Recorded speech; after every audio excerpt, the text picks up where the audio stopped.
Bora lá, pessoal, para mais uma aula de processo penal. No caso, é a última aula para a prova da primeira unidade. Então, só recapitulando, nos últimos vídeos, depois de inquérito policial, nós entramos na ação penal, trabalhamos com a teoria geral da ação penal, então, direito de ação, suas características, as condições da ação e pressupostos processuais. Então, nós começamos a trabalhar com aquela classificação subjetiva das ações penais, ou seja, de acordo com o titular do direito de ação, que está lá no artigo 100 do Código Penal. Nós trabalhamos com a ação penal pública ou de iniciativa pública, tanto a incondicionada quanto a condicionada, e agora nós vamos trabalhar com a ação penal de iniciativa privada. Observando que alguns pontos em relação a ela nós acabamos já estudando em outros tópicos, Por exemplo, as exigências, os requisitos da denúncia, da queixa-crime, nós já estudamos quando vimos a denúncia, o artigo 41. Então, eu vou acabar só reprisando esse conteúdo, comentando mais rapidamente, mas aí vocês podem se aprofundar na aula de ação penal de iniciativa pública. Então, nós vamos recordar um pouquinho da classificação das ações penais, também recordar um pouco dos princípios, e aí eu vou dar destaque aos princípios da ação penal privada, também a titularidade, ou seja, quem é que pode oferecer a queixa-crime, quais são os crimes que eu teria de ação penal privada, a queixa-crime, então, seu prazo, seus requisitos, como é que se faz a rejeição, a renúncia ao direito de queixa e tudo mais, tá certo? O próprio perdão do ofendido após o recebimento da queixa, perempção, a ação penal privada subsidiária da pública, a ação penal nos crimes praticados contra a honra de servidor público em razão do seu ofício, nós temos súmula do STF a respeito disso, uma questão de titularidade concorrente, e, por fim, a ação penal privada personalíssima. Tá certo? Então, para começar, nós temos no artigo 100 do Código Penal essa separação da ação penal em ação penal de iniciativa pública, que acaba sendo a regra, é aquela que é de titularidade do Ministério Público, e a ação penal de iniciativa privada, que, via de regra, será de titularidade do ofendido ou do seu representante legal. Por sua vez, a ação penal de iniciativa pública, ela se divide em incondicionada e condicionada representação da vítima ou a requisição do ministro da Justiça. E aí tomem cuidado, que eu já vi gente confundir dizendo, porque é incondicionada quer dizer que eu não preciso preencher nenhuma das condições da ação penal. Não, você precisa. Aquelas condições genéricas, que estão ali, a questão do interesse de agir, a legitimidade, a possibilidade jurídica do pedido, a justa causa, tudo isso você precisa preencher em qualquer ação penal. O que vai ser de diferente aqui é que na ação penal pública condicionada, eu tenho uma condição da ação a mais, uma condição de procedibilidade, tá certo? Não confundam com prosseguibilidade, que é outro tipo de causa, causa não de condição da ação. Então, eu tenho uma condição de procedibilidade, que é a apresentação dessa representação ou da requisição, tá certo? Então, acaba sendo essa a maior diferença. No silêncio, a lei não falou de nada, é pública incondicionada. Se falar que exige-se representação ou requisição, eu sei que é condicionada, e se disser que vai se proceder mediante queixa-crime, eu sei que é uma ação penal de iniciativa privada. E aí a gente vai ter uma classificação dessas ações penais, e eu vou ter aquela chamada de exclusivamente privada, ou ação penal privada própria, ou propriamente dita, que é justamente essa que já tem a previsão de ser iniciada por uma queixa-crime. Então, a gente vai falar, por exemplo, dos crimes contra a honra, né, difamação, injúria, calúnia, são crimes já com previsão de serem de ação penal privada, própria ou exclusiva, tá certo? Nós vamos, mais à frente, tratar da subsidiária da pública, que é justamente quando o Ministério Público ele acaba excedendo no seu prazo para oferecimento da denúncia, ou seja, ele é inerte, ele não faz nada nesse prazo, e aí abre-se a possibilidade, numa legitimação extraordinária, para que a vítima ofereça a queixa-crime, então, numa ação penal privada subsidiária da pública. A princípio era pública, mas agora vai ser subsidiária, né? Vai ser uma privada no lugar dela. E tem uma personalíssima, que é aquela que só pode ser iniciada exclusivamente pela vítima, ou seja, pelo ofendido. Não pode ser iniciada por nenhum dos outros legitimados, seja aí, né, o representante legal, curador especial ou aqueles ditos sucessores processuais. Tá certo? O próximo ponto aqui que eu quero discutir com vocês são os princípios das ações penais. Sim, eu sei que eu tratei disso, né, na ação penal de iniciativa pública, mas não é demais a gente conseguir reforçar, tá certo? Então, eu vou ter aí, para a ação penal pública, um princípio que não há equivalente na ação penal privada, que é o da oficialidade, ou seja, o fato de que a ação penal pública ela é oficial, ou seja, ela é iniciada por um órgão oficial, um órgão de Estado, que tem, obviamente, ali certos direitos a mais, o próprio direito, né, o poder de polícia, claro, de maneira limitada, mas tem, né, mas obviamente também tem certas obrigações. Daí é que decorre a obrigatoriedade, daí é que decorre a indisponibilidade e por aí vai.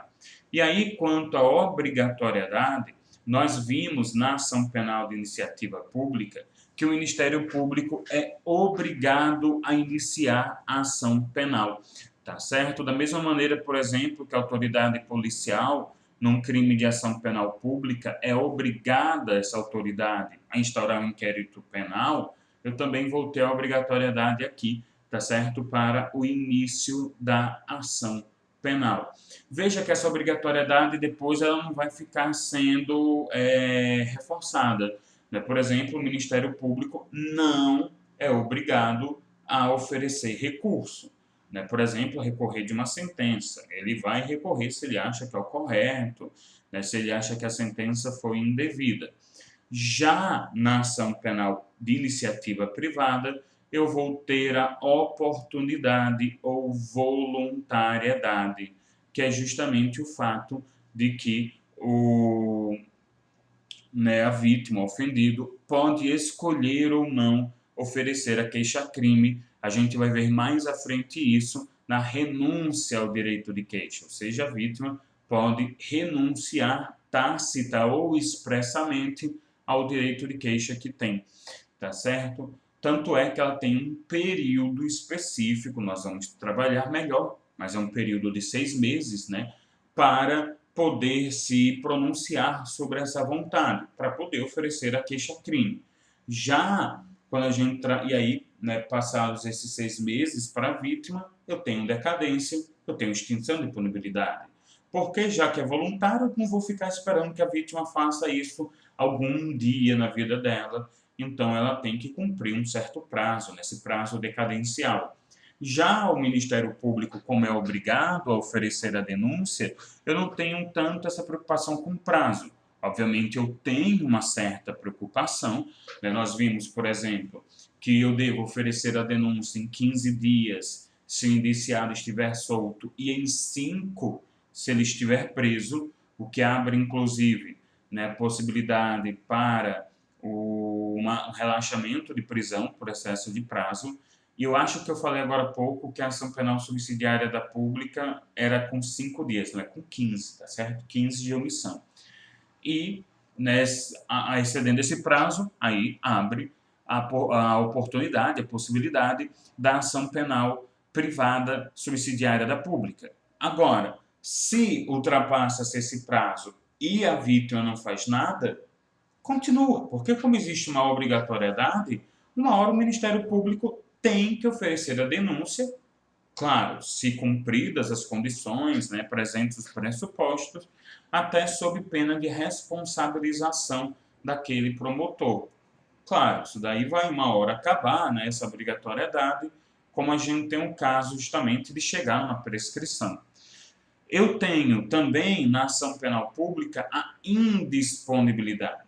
Ou seja, o Ministério Público não pode desistir da ação penal, uma vez que tenha oferecido a denúncia, tá certo? Ele pode pedir a absolvição do réu? Pode.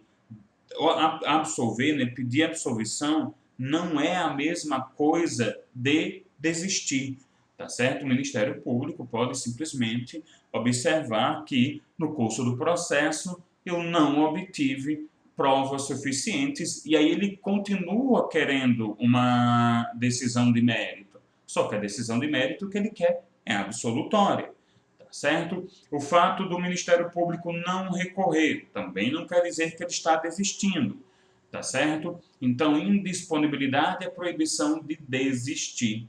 Já a vítima tem a disponibilidade, ela pode desistir. Nós vamos falar aí do perdão do ofendido.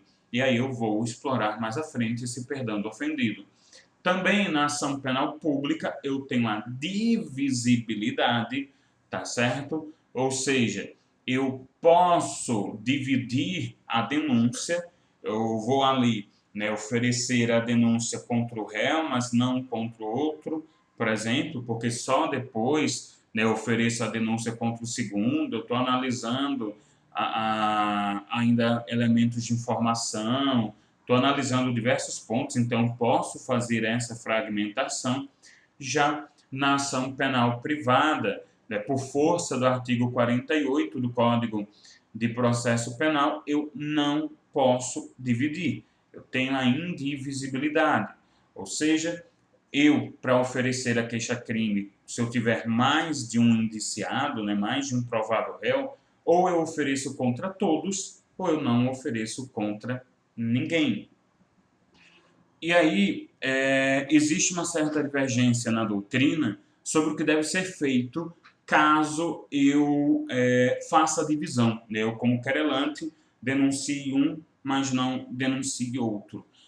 O Aury Lopes Júnior, e essa acaba sendo, né, até uma corrente grande na jurisprudência também, diz que basicamente o Ministério Público tem que se manifestar para que o juiz ele extingua a punibilidade porque teria havido a renúncia, tá certo? Então, como houve a renúncia ao direito de oferecer a queixa, e é uma denúncia tácita, eu denuncio em relação a um e não renuncio ao outro, mas quando eu faço isso, eu estaria, na verdade, renunciando aos dois, deveria haver a extinção de punibilidade, então o juiz deveria rejeitar a queixa-crime em relação aos dois, declarando extinta a punibilidade em relação aos dois, tá certo? Já o Guilherme Nutti disse que o Ministério Público simplesmente deveria se manifestar no sentido de que o querelante tem que ser chamado para poder aditar a queixa-crime, incluindo aquele indivíduo que ficou de fora. E o Torinho Filho disse que não, que o próprio MP deveria fazer o aditamento, tá certo? E aí, como eu comentei, acaba sendo mais forte a corrente do Aury Lopes Júnior de que o MP vai pedir ao juiz a extinção de punibilidade e, com isso, a rejeição da queixa-crime em relação a ambos os possíveis autores do delito, tá certo? E quando a gente vê a divisibilidade na ação penal pública, é até um ponto importante lembrar que o processo penal brasileiro não admite o arquivamento implícito. Então, o fato de, naquele momento, eu só denunciar um indiciado, um investigado, e não denunciar ao outro, não quer dizer que esse outro teve arquivamento. Arquivamento deve ser explícito. E, por fim, nós temos a intranscendência, que é comum aos dois tipos de ação penal, tá certo? Que determina que a ação penal não pode passar da pessoa do autor do delito, do provável autor do delito. Então, não posso denunciar terceiros que não tiveram nenhuma ligação com o caso, tá certo? Continuando, nós temos a titularidade do oferecimento da queixa-crime, ou seja, aí a titularidade ativa, né, para configurar como parte ativa. A princípio, o ofendido, né, a vítima, ou sendo de alguma maneira incapaz, porque tem uma incapacidade mental, ou porque é menor de 18 anos, nós vamos ter o seu representante legal. Um ponto importante, pessoal, a apontar é que o artigo 34 do Código Penal, ele é considerado revogado, tá certo? Ele exigia que houvesse aí uma representação para os indivíduos que estivessem entre 21 e 18 anos. Então, além da representação para quem estivesse abaixo de 18, tá certo? Ou seja, fosse menor de idade, ele ainda dizia que o direito de queixa, no caso entre 18 e 21, tinha titularidade concorrente, ou poderia ser o próprio ofendido, ou poderia ser o seu representante legal, mas esse artigo foi revogado, tá certo? Portanto, eu só vou ter representante legal no caso de menor de 18 ou por alguma outra incapacidade, sendo que o artigo 33 vai estabelecer a figura do curador especial. Esse curador especial nada mais é do que alguém que vai ser nomeado caso haja um conflito de interesses entre o ofendido e o seu representante legal, tá certo? Então eu tenho aí uma crise de interesses. Pode ser que o próprio representante legal tenha cometido crime contra o ofendido ou alguma coisa do tipo. Depois, havendo a morte do ofendido, ou então dando-se ele por ausente, né, aí a gente acaba pressupondo a morte, eu vou ter uma titularidade concorrente entre cônjuge, ascendente, descendente ou irmão. E aí, qualquer um deles oferecendo a queixa, obviamente, isso extingue o direito dos demais. Observem aqui que quando a gente fala de cônjuge, por força da Constituição Federal, eu também vou incluir o companheiro, tá certo? Porque, né, a gente vai ter aí a Constituição Federal dizendo que eu vou ter uma equivalência entre o casamento, né, o matrimônio e a união estável. Outra coisa também importante, observar que esse artigo 31, ele é um rol taxativo, ele é números clausos. O que quer dizer isso? Eu não posso acrescentar nada, nenhum outro sucessor processual aqui.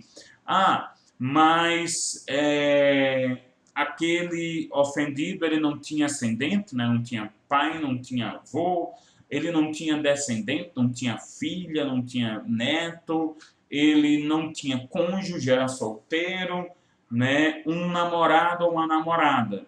Se não tiver em união estável, não vale. Ele não tem irmão, mas tem só sobrinho, também não vale. Quando eu tenho ali o reconhecimento da ausência no direito civil, eu vou nomear um curador, também não vale. Você vai trabalhar aqui, você vai estabelecer só esse rol fechado, tá certo? Do artigo 31.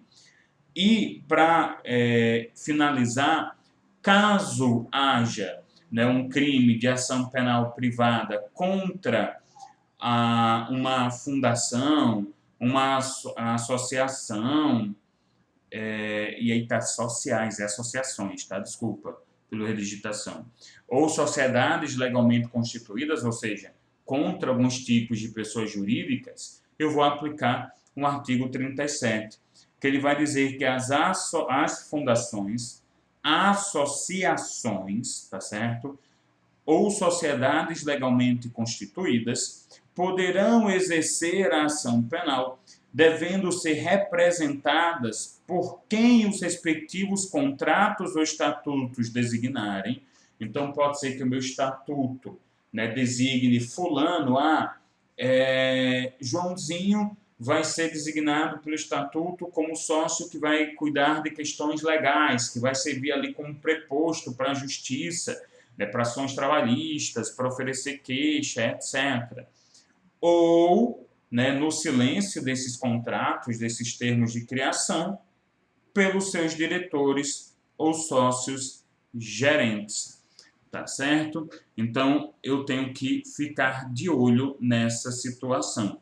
Claro, muitas vezes, esse indivíduo não vai ter, além da capacidade, né, processual, muitas vezes ele não vai ter capacidade postulatória. Aí é que vai entrar o advogado, que daqui a pouco a gente vai ver. Quanto aos crimes, pessoal, de ação penal privada, e aí eu falo de ação penal privada própria ou exclusiva, né, são aqueles que têm uma previsão de serem oferecidas já a queixa-crime. Eu posso falar dos crimes contra a honra, né, então calúnia, difamação, injúria, observando-se que denunciação caluniosa não é crime contra a honra, é crime contra a administração da justiça e é de ação penal pública. Também a alteração de limites, o dano é um crime de ação penal privada, a introdução ou abandono de animais em propriedade alheia, a fraude à execução, praticamente todos os crimes contra a propriedade intelectual, tá certo? O induzimento a erro essencial e ocultação de impedimento para fins matrimoniais, que não só é um crime de ação penal privada, mas é privada personalíssima, só podendo, então, haver o oferecimento da queixa-crime por parte da vítima. E outros delitos aqui, né? Adultério, exercício arbitrário das próprias razões, desde que seja sem violência, e alguns outros delitos. Eu quero puxar só o gancho desse de induzimento a erro essencial e ocultação de impedimento para fins matrimoniais, porque ele vai basicamente excluir quase todas as legitimações, né, quase todas as titularidades desse slide. Apenas o ofendido é que pode oferecer a queixa-crime. O ofendido morreu, azar, não vai se poder oferecer a queixa-crime nessa situação. Ele tem algum tipo de incapacidade mental, não pode ser representado. Então, somente ele, ninguém mais, porque o nome já diz, é um crime de ação penal privada personalíssima. Quanto ao prazo, pessoal, nós temos o artigo 38 que fala tanto, né, do prazo de oferecimento da representação da vítima, lá no crime de ação penal pública condicionada, a gente já viu isso, quanto fala também do prazo para oferecimento da queixa-crime, tá certo? E aí, no caso do oferecimento da queixa-crime, eu vou ter o prazo decadencial de 6 meses, como foi também na representação, né? Esse prazo decadencial, que lembrem, decadência é uma causa de extinção de punibilidade, né? Ela calcula-se num prazo peremptório, ou seja, eu não vou ter ali um prazo processual, mas um prazo material que não se suspende. A gente está agora com o Covid e com a suspensão de prazos processuais, mas eu não vou ter a suspensão do prazo do oferecimento da queixa, tá certo? E esses 6 meses, eles vão contar, veja, 6 meses que vão contar do dia em que eu conhecer a identidade do ofensor. Se eu já sei a identidade de quem cometeu o crime no mesmo dia do crime, ótimo, né? Começa dali. Se o crime aconteceu e só depois eu descobri quem é o autor do delito. Então imagine, sei lá, um belo dia eu tô lá na minha casa, na minha residência, né? Eu tenho uma religião específica, sei lá, uma religião de matriz africana, e aí quando eu saio de casa tá uma pichação bem grande praticando-se ali uma injúria qualificada, não uma injúria racial, apesar do nome injúria racial pode pegar a questão de religião, ou então era um xingamento sobre regionalidade, né, nordestino, safado, alguma coisa assim, ou por xenofobia, ou então eu saí, estava lá pichado, né, que era uma questão de calúnia, me imputando falsamente um crime a alguém, ou isso no Facebook, no Instagram, até pior porque são causas de aumento de pena, porque são veículos de maior, como é que posso dizer, alcance, né? Só que eu não sei quem é que pichou, eu não sei quem é que postou no Instagram, no Facebook, no Twitter, porque aquela pessoa não usa identidade. Então a gente vai investigando, porque né, eu não sei quem fez isso. Então, ou eu ofereço uma notícia crimes para o delegado instaurar um inquérito e ele vai né, investigando, ou eu contrato advogado e a gente vai investigando na investigação defensiva, que ela não se presta só à defesa de um réu, ela se presta também muitas vezes para reunir elementos de informação para oferecer uma queixa-crime. Aí, 2 meses depois eu descubro quem foi o autor do delito. Ótimo, só a partir desse dia é que começa a contar os 6 meses para o oferecimento da queixa-crime. Só que eu tenho um segundo prazo, que é o quê? Caso eu tenha uma ação penal privada subsidiária da pública, os 6 meses só vão contar de quando o prazo do Ministério Público tivesse encerrado. Como assim? O Ministério Público, como eu falei, tem 15 dias, né, via de regra, para oferecer uma denúncia. Encerrado esse prazo, é que eu abro a possibilidade do oferecimento da queixa-crime na ação penal privada subsidiária da pública. Então, só encerrado esse prazo de 15 dias é que começa-se a contar os 6 meses para o oferecimento né, da queixa-crime, esses 6 meses novamente de decadência. Mas eu tenho um terceiro prazo, que é o quê? É no procedimento especial dos crimes contra a propriedade intelectual. Nesses crimes é necessário que, antes de oferecer a queixa-crime, eu tenha uma perícia, eu tenho que ter um exame de corpo de delito direto. E aí, uma vez que eu faço essa perícia, eu vou ter o prazo de 30 dias para o oferecimento da queixa-crime. Tá certo? Então não são mais 6 meses, são 30 dias a partir de quando eu faço a perícia. Com um detalhe: a perícia tem que ser realizada dentro daqueles 6 meses. Então, prazo padrão: 6 meses de quando eu sei a identidade do autor do delito. Na ação penal privada subsidiária da pública, 6 meses de quando esgotou o prazo do Ministério Público para oferecer a denúncia. No caso de crime contra a propriedade intelectual, fiz a perícia, a partir daí, 30 dias para oferecimento da queixa, mas a perícia tem que ser realizada naquele prazo de 6 meses, a partir de quando eu tenho o conhecimento da autoria do delito. Tá certo? A gente vai agora para o oferecimento da queixa-crime.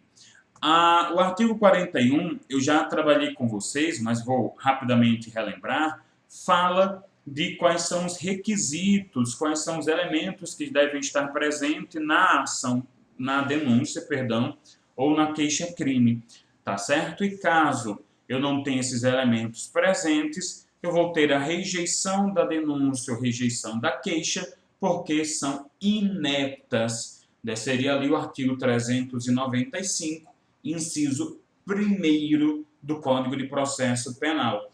E aí o artigo 41 diz: a denúncia ou queixa conterá a exposição do fato criminoso com todas as suas circunstâncias, a qualificação do acusado ou o esclarecimento, ou esclarecimentos pelos quais se possa identificá-lo, a classificação do crime e, quando necessário, o rol de testemunhas. E aí eu dissequei cada um desses elementos lá na aula de ação penal pública, tá certo? Dê uma olhada lá.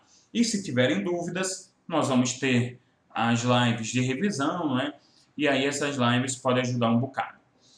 O artigo 44, ele fala da procuração que vai estar junto com essa queixa-crime, tá certo? É importantíssimo que a gente observe o quê? Que a queixa-crime, ela tem, porque é uma peça acusatória, que estar acompanhada de justa causa.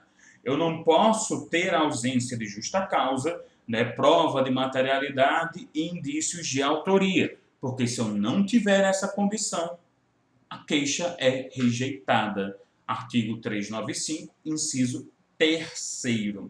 Então, se eu tive um inquérito policial, vem a queixa junto com o inquérito. Se eu tive uma investigação defensiva, vem a queixa junto com os documentos da investigação. Se eu mesmo, não precisei de advogado, eu mesmo reuni os documentos, vão estar junto, tá certo? Então, eu vou ter a queixa junto com documentos que se sirvam à justa causa e aí junto o artigo 44, que fala da procuração. Ele diz o seguinte: a queixa poderá ser dada, por procurador com poderes especiais. Então, não basta uma procuração qualquer, é necessário que eu tenha poderes especiais, poderes fora do comum, e, além disso, continua o artigo 41, devendo constar do instrumento do mandato o nome do querelante, a menção do fato criminoso, salvo quando tais esclarecimentos dependerem de diligências que devam ser previamente requeridas no juízo criminal. E, assim, pessoal, conselho prático. Não é apenas porque é exigência, tá certo? Causaria uma irregularidade, no oferecimento da queixa, mas vocês, como advogados, tenham precaução, tá certo? E coloquem com detalhes, até nem exigência, mas eu coloco, quando eu faço procuração para queixa-crime, o nome do querelado, tá certo? Eu faço toda a descrição, por quê? Porque depois não se pode alegar que eu pratiquei denunciação caluniosa, que pode muito bem depois o querelante ele dizer: não, eu não quis denunciar fulano, eu não quis denunciar pelo crime A, eu queria só o crime B e meu advogado é que mentiu. Então, como isso pode acontecer, não estou dizendo que vai, você pode ter clientes excelentes, etc., mas sempre existe o risco. E aí, pelo risco, você tem que se municiar da melhor forma possível, tá certo? Eu sempre brinco que tudo na minha vida eu tenho uma cópia por escrito de tudo, Então, sei lá, eu fazia muito isso com meus irmãos. Eu ligava eu pedia para eles: pega tal coisa para mim, sei lá, vai, você vai no supermercado, aproveita e traz uma coca para mim. Aí depois eles diziam: não, mas você não disse isso. Eu disse: eu disse, e a prova que eu disse é que na hora que eu falei para você, eu mandei um SMS, eu mandei um WhatsApp. Tá por escrito. Eu fazia isso só para ser chato, mas na prática do dia a dia advocatício, na justiça é bom você fazer isso, além, claro, dessa exigência do oferecimento da queixa. E artigo 45, que é muito importante para vocês, a queixa, ainda quando a ação penal for privativa do ofendido, então a gente não está nem falando da ação penal privada subsidiária, a gente está falando da própria mesmo, né, poderá ser aditada pelo Ministério Público a quem caberá intervir em todos os termos subsequentes do processo. Veja, não é que ele vai assumir para si o processo. Isso pode acontecer na ação penal privada subsidiária da pública, tá certo? Que aí sim ele pode assumir o processo para si, mas aqui ele vai intervir. Como eu falei, eu vou ter a voluntariedade ou oportunidade para oferecimento da queixa-crime. E aí pode ser que a vítima escolha não oferecer a queixa. Eu vou ter aí diante de mim o chamado direito à renúncia ao direito de queixa, que nada mais é do que uma causa extintiva de punibilidade, como a gente pode observar no artigo 107, inciso 5º do Código Penal. O artigo 104 do CP vai me dizer o seguinte: o direito de queixa não pode ser exercido quando o renunciado expressa ou tacitamente. Então, eu vou ter aí, não é, uma renúncia, que é um ato unilateral, tá certo? Ou seja, eu não preciso de concordância do querelado, até porque ele ainda não é querelado, né? Então não há relação processual nenhuma. Deve ser um ato voluntário, né? Se eu observar que houve de alguma maneira um vício na voluntariedade, não há validade nessa renúncia. E ela pode ser tácita, ou seja, eu pratico um ato que demonstra de maneira clara, de maneira inequívoca e de maneira voluntária o meu interesse de renunciar, tá certo? Como a gente pode ver no parágrafo único. Importa a renúncia tácita ao direito de queixa a prática de ato incompatível com a vontade de exercê-lo. Então, basicamente, né, sei lá, depois do crime, já podendo ter oferecido queixa, eu já sei que fulano é o autor, e aí eu do delito, porque se eu não souber, eu posso estar agindo em erro, então eu não posso falar em renúncia, mas eu sei que fulano é o autor do delito, e mesmo assim, sei lá, eu convido ele para ser padrinho do meu filho, né, padrinho de batizado. Agora, o próprio artigo 104, ele faz a ressalva. Não implica em renúncia receber uma indenização por causa do crime, tá certo? Claro que isso tem exceção. Lá na Lei 9.099, a Lei de Juizado, caso você, né, tenha a composição civil, que é aquele acordo antes do oferecimento da queixa, quando essa composição for escrita, o ofendido, né, a vítima, vai dizer que renuncia ao direito de queixa e aí você vai ter isso homologado pelo juiz. Mas isso lá na Lei 9.099, tá certo? Que é a Lei do Juizado Especial, então, para as infrações de menor potencial ofensivo. Via de regra, fui lá e processei o autor do delito, ou então ele espontaneamente veio me pagar, isso não configura uma renúncia tácita.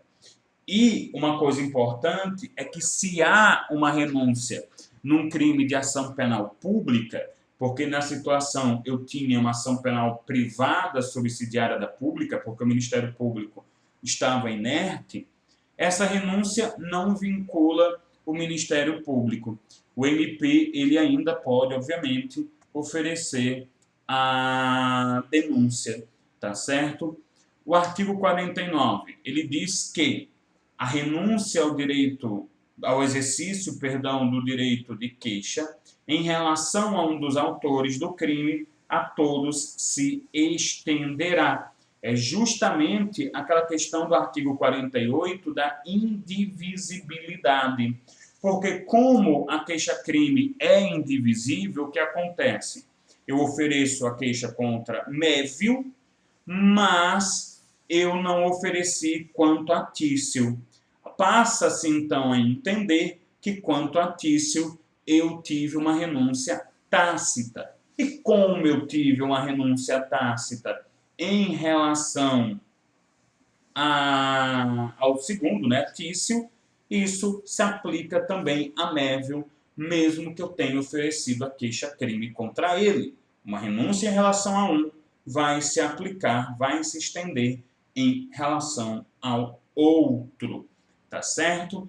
Agora, isso em relação aos autores do crime. Ah, eu tenho mais de uma vítima.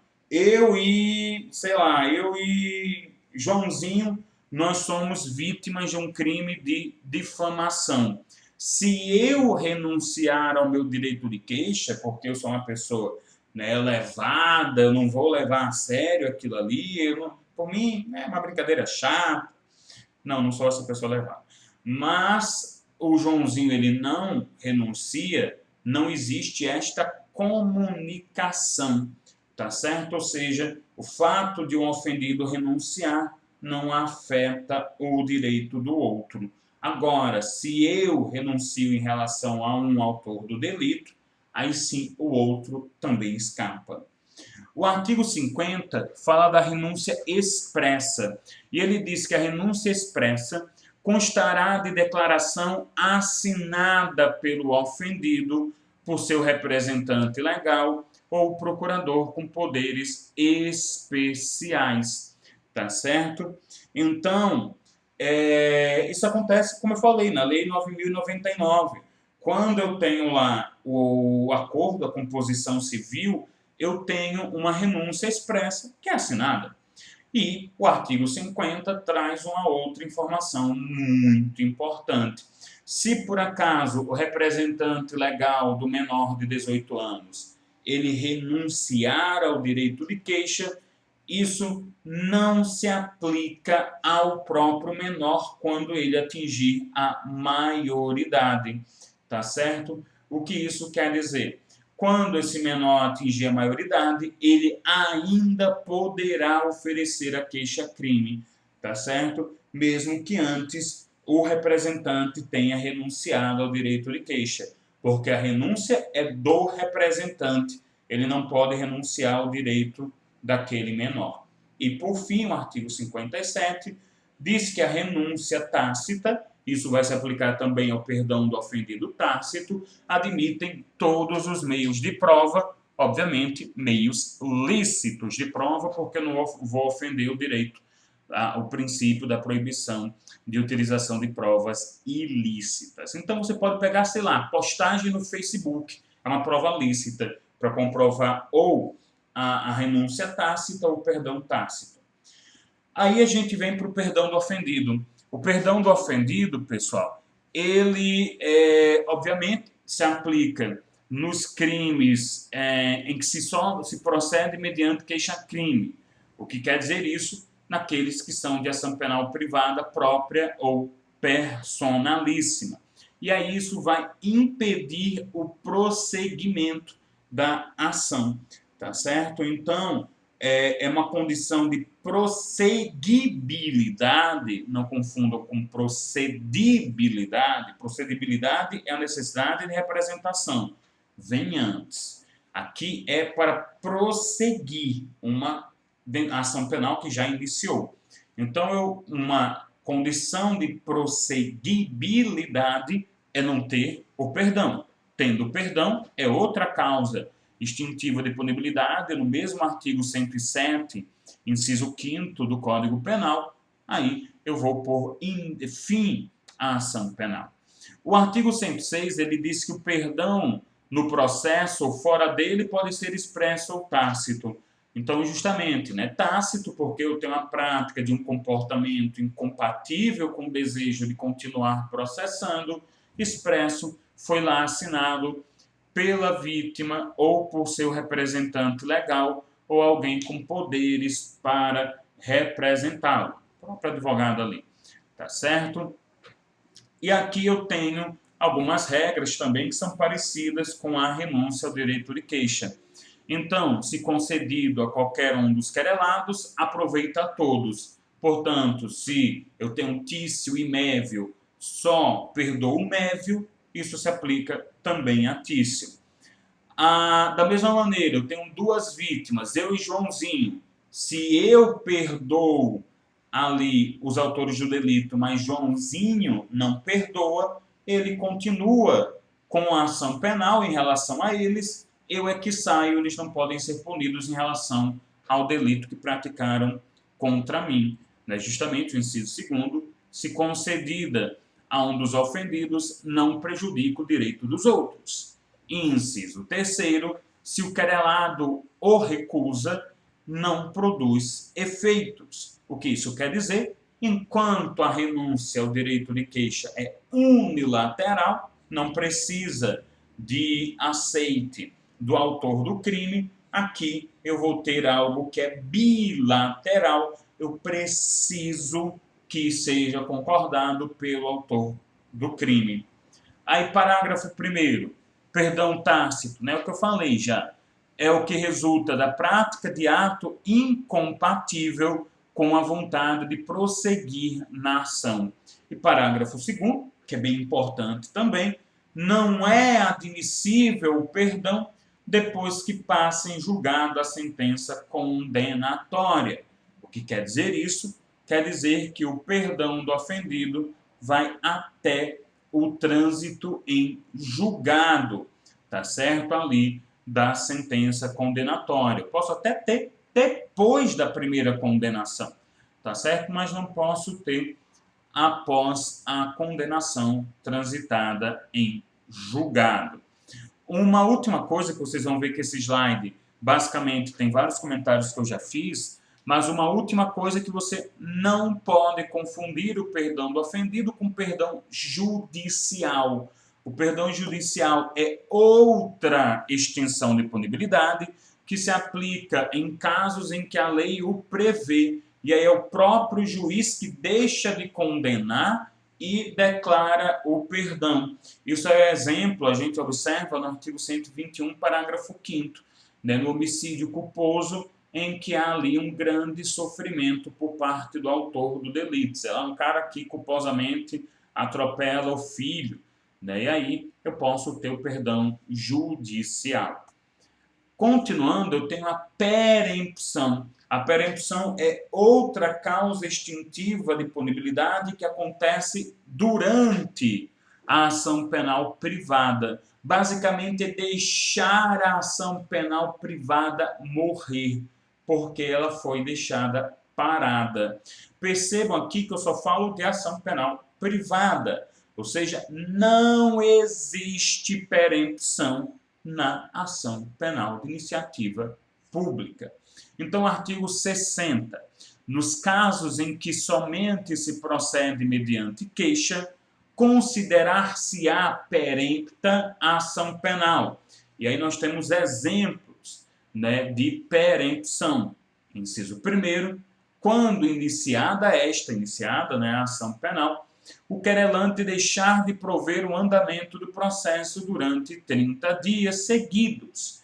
Então, de alguma maneira, foi ali, né, intimado o querelante para dar prosseguimento, que ele não deu prosseguimento, ele mais de 30 dias sem se manifestar. Né? Então, ele deixou de produzir uma prova que era importante, ele requerer a produção de prova, né, e por aí vai. Inciso 2º.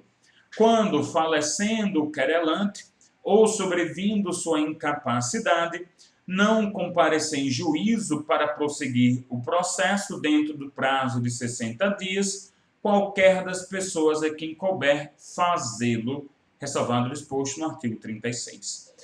Como assim? Qualquer das pessoas a que couber fazê-lo. Ou seja, os representantes. Né? Então, morreu o ofendido, os representantes legais têm até aí 60 dias para se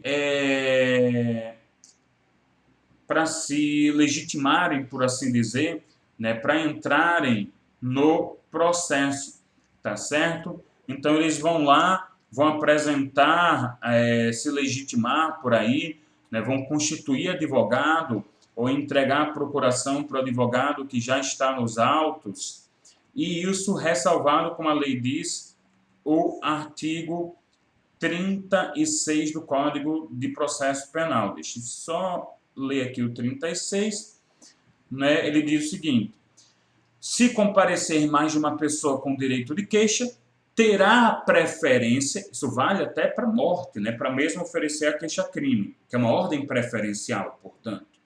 Terá preferência o cônjuge e em seguida o parente mais próximo na ordem de enumeração constante no artigo 31. Então, e aí diz, podendo, entretanto, qualquer delas prosseguir na ação, caso o querelante desista de instância ou a abandone. Então, isso quer dizer o que aqui, pessoal? Seguinte, seja na morte antes de oferecer a queixa-crime, seja na morte depois de oferecer, essa pessoa tem que entrar para continuar, eu vou usar o artigo 31, que são os sucessores processuais, naquela ordem aqui do 36. Primeiro eu prefiro cônjuge, ou companheiro ou companheira. Depois as pessoas mais próximas. Então eu tenho pai e filho, meu pai e meu filho, qualquer um deles. Agora eu tenho meu avô e meu filho, preferência meu filho que é mais próximo. Eu tenho meu pai e meu irmão, preferência meu pai que é mais próximo. Tá certo? Então eu vou preferir primeiro o cônjuge, depois parentes mais próximos. Inciso 3º. Quando o querelante deixar de comparecer sem motivo justificado a qualquer ato do processo a que deve estar presente. Então, deixou de comparecer a uma audiência de instrução e julgamento ou deixar de formular o pedido de condenação nas alegações finais. Tá certo? E inciso 4º. Quando sendo o querelante pessoa jurídica, essa se extinguir sem deixar um sucessor. O artigo 5º, inciso 54 da Constituição Federal e o artigo 29 do Código de Processo Penal, eu já adiantei em outras oportunidades, tá certo? Então, posso explicar aqui de uma maneira mais breve, mas eu peço que vocês deem uma lida também nessa legislação.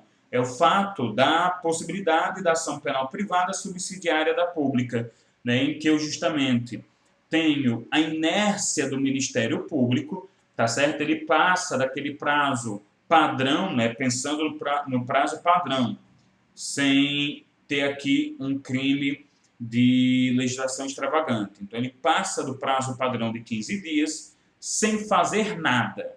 Ah, requisitou diligências. Então, isso não é inércia. Isso não autoriza a ação subsidiária. Requeriu arquivamento ou, pelo novo rito, arquivou. Também não é inércia. Tá certo? Agora, tá lá, na gaveta. Abre-se a possibilidade da ação penal privada subsidiária da pública. Tá certo? Sendo que, veja aqui, o que o artigo 29 diz, é interessante. Cabendo ao Ministério Público aditar a queixa, ele pode aditar a queixa-crime, repudiá-la e oferecer denúncia substitutiva. Olha, essa queixa não está boa não, deixa para lá e eu vou oferecer uma denúncia no lugar. Tá certo? Intervir em todos os termos do processo, então continua o querelante como sujeito ativo principal, mas o MP pode ir lá ajudar, né, intervém. Fornecer elementos de prova, interpor recurso e a todo tempo, no caso de negligência do querelante, o querelante deixou para lá, o Ministério Público retoma como se fosse a parte principal, retoma-se uma ação penal de iniciativa pública. Ele pode fazer isso na ação penal privada própria ou exclusiva? Não, ele não pode assumir a ação penal como parte principal lá. Aqui, na subsidiária, ele pode, certo? Aqui é caso, né, como cheguei a comentar para vocês, que é uma legitimação extraordinária, tá certo? Por parte do ofendido. A legitimação ordinária para os crimes de ação penal pública é do MP. Quanto ao crime praticado contra a honra de servidor público em razão, né, do cargo, da função ou do ofício, eu tenho uma legitimação concorrente. O que quer dizer isso? Bora ver aí a súmula 714 do STF. É concorrente à legitimidade do ofendido mediante queixa e do Ministério Público condicionada à representação do ofendido para ação penal por crime contra a honra de servidor público em razão do exercício de suas funções. Não sou servidor, você praticou calúnia contra mim. Ação penal privada, tenho que oferecer queixa-crime. Fulano é servidor, só que eu pratiquei calúnia contra ele, sei lá, porque ele é meu vizinho e não gosto dele. Não tem nada a ver com o exercício das funções dele. Ação penal privada, esse servidor ele vai ter que oferecer queixa-crime. Agora, eu pratiquei calúnia contra fulano por causa do cargo dele. Ah, eu não gosto de servidor porque esse servidor específico praticou aqui corrupção. Nesse caso, X ele cobrou tal coisa. Não cobrou. Estou imputando falsamente o crime a ele. Calúnia por razão do ofício dele. Ou ele oferece queixa-crime, ou ele representa para o Ministério Público oferecer a denúncia. Tá certo? E uma coisa exclui a outra. Se ele fizer um, ele não pode fazer o outro. E para finalizar, nós temos a ação penal privada personalíssima, em que a titularidade é única e exclusiva do ofendido. Tá certo? Então não pode ser oferecida a queixa pelo representante legal, pelos sucessores processuais ou pelo curador especial. E aí a gente tem apenas um delito atualmente, que é, né, do induzimento aos impedimentos, né, a ocultação, o desconhecimento de impedimentos ao casamento, que é o artigo 236 do Código Penal. Antigamente, a bigamia estava aqui, né, o adultério, perdão, antigamente o adultério, ele era de ação penal privada personalíssima, mas ele foi descriminalizado. Tá certo? Então a gente fica por aqui, encerra-se a matéria da primeira unidade, assistam com cuidado os vídeos, podem assisti-los, né, várias vezes, e na semana, meu Deus do céu, deixa eu pegar aqui o calendário. Na semana, a partir do dia 13, nós vamos ter nossas lives de revisão no Instagram e eu acho que em outra plataforma também. Tá? Bons estudos!